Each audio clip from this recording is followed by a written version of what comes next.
You searched how to buy shares of Warrant of Opendoor Technologies, Inc. Opendoor operates an online residential real estate marketplace, and this instrument is a warrant tied to the company.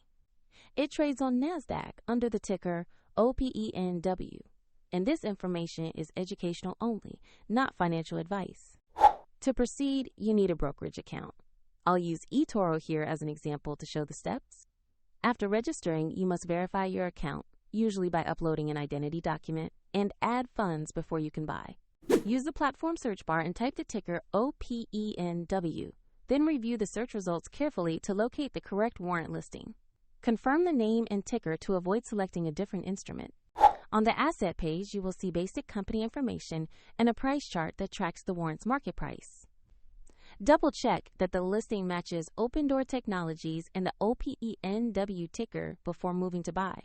To invest, click Buy, enter the amount you want to allocate, then review the order summary and confirm the trade. If the market is closed, the order may execute when trading reopens, and if your account lacks sufficient funds, eToro will prompt you to add them before completing the purchase. After the order fills, your position will appear in the portfolio view where you can monitor it. A link to eToro is in the video description if you want to follow the same demonstration.